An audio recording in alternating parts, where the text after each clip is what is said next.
इस वीडियो के अंदर मैं आप लोगों को बताऊंगा किस तरह से सी लैंग्वेज का प्रोग्राम जो है वो बनाया जाता है, उसका क्या बेसिक स्ट्रक्चर होता है। सबसे पहले हम बात करते हैं हेडर फाइल्स की। हर एक सी प्रोग्राम के अंदर कुछ बेसिक फंक्शंस की हमें नीड होती है और उन फंक्शंस की डेफिनेशन जो होती है वो हेडर फाइल्स के अंदर होती है। तो किसी भी प्रोग्राम को बनाने के लिए हमें सबसे पहले उन हेडर फाइल्स को प्रोग्राम में ऐड कराना होता है। ऐड कराने के लिए हमें इन स्टेटमेंट की जरूरत होती है, जैसे कि यहाँ पे दो फाइल्स को इंक्लूड किया गया है। एक तो पहली फाइल जो है वो है stdio.h, दूसरी फाइल जो यहाँ इंक्लूड की गई है वो है konya.h। इन दोनों फाइलों का यहाँ पे यूज किया गया है। ये वाली फाइल जो होती है इसके अंदर बेसिक जितने भी फंक्शंस होते हैं वो सारे इसके अंदर पाए जाते हैं, जबकि konya.h के अंदर get, ch और भी अलग अलग तरह के फंक्शंस पाए जाते हैं जिनका हम हमारे प्रोग्राम में यूज कर सकते हैं। नेक्स्ट बात करते हैं ग्लोबल वेरिएबल।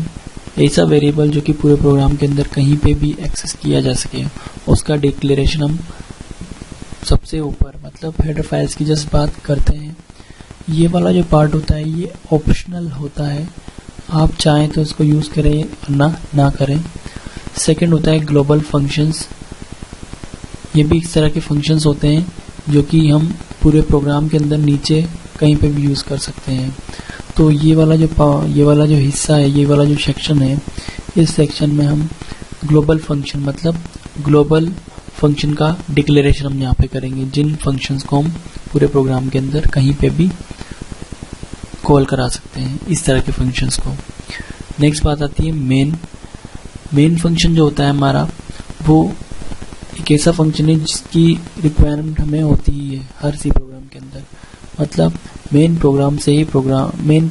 फंक्शन से ही प्रोग्राम का जो है एग्जीक्यूशन स्टार्ट होता है और मेन फंक्शन पे प्रोग्राम का एग्जीक्यूशन खत्म हो जाता है। तो यहाँ से प्रोग्राम का एग्जीक्यूशन स्टार्ट होगा और यहाँ पे प्रोग्राम का एग्जीक्यूशन खत्म हो जाएगा। तो बात करते हैं मेन फंक्शन की। इसके अंदर भी यहाँ पे जो स्टेटमेंट लिखा गया है, ये वाला स्टेटमेंट, ये स्टेटमेंट कमेंट स्टेटमेंट कहलाता है। इसके आगे डबल स्लैश लगता है। इस तरह के स्टेटमेंट को कभी भी कंपाइलर जो होता है वो एग्जीक्यूट नहीं कराता है। मतलब ये स्टेटमेंट सिर्फ इंस्ट्रक्शंस देने के लिए होते हैं, ये प्रोग्रामिंग का पार्ट नहीं होते हैं। नेक्स्ट बात करते हैं हम वेरिएबल डिक्लेरेशन की। वेरिएबल डिक्लेरेशन हमें सबसे पहले कराना होता है इंट मेन के अंदर, या फिर कमेंट स्टेटमेंट के बाद उसको डिक्लेयर करा सकते हैं। वेरिएबल डिक्लेरेशन जो होता है, किसी भी वेरिएबल को प्रोग्राम के अंदर यूज करने से पहले उस वेरिएबल को डिक्लेयर कराना जरूरी है। जैसे कि यहाँ पे हमने एक वेरिएबल लिया है इंटीजर टाइप का, उसको डिक्लेयर करा रखा है और उसके अंदर 10 वैल्यू इनिशियलाइज करा रखी है। नेक्स्ट बात करते हैं फंक्शन डिक्लेरेशन की।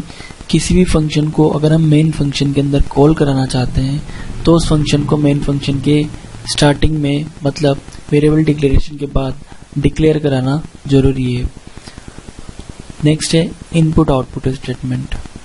हर प्रोग्राम के अंदर कुछ इनपुट और आउटपुट स्टेटमेंट्स होते हैं, जैसे कि यहाँ पे इनपुट आउटपुट स्टेटमेंट है printf और इनपुट स्टेटमेंट है scanf। इन सभी स्टेटमेंट्स के बारे में मैं आगे आपसे विस्तार पूर्वक चर्चा करूंगा। लास्ट में जो स्टेटमेंट दे रखा है ये रिटर्न स्टेटमेंट है। ये रिटर्न स्टेटमेंट इस मेन फंक्शन को 0 वैल्यू रिटर्न कराता है, क्योंकि इसका डेटा टाइप यहाँ पे इंटीजर है। ये जो फंक्शन है इसके बारे में आपको पूरी तरह से समझ में आ जाएगा जब मैं फंक्शन वाला टॉपिक आपको क्लियर करूंगा कि रिटर्न टाइप क्या होता है, फंक्शन क्या होता है, वो सब आपको वहाँ पता चला जाएगा।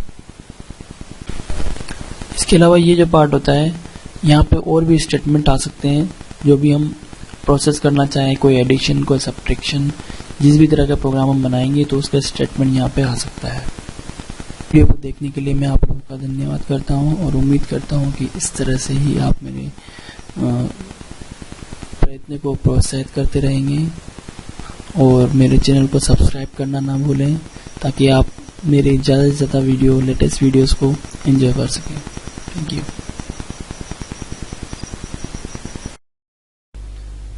हमारे अधिक से अधिक वीडियो देखने के लिए आप हमारे चैनल को सब्सक्राइब कर सकते हैं तथा साथ ही साथ हमारी वेबसाइट पर भी आप विजिट कर सकते हैं। धन्यवाद।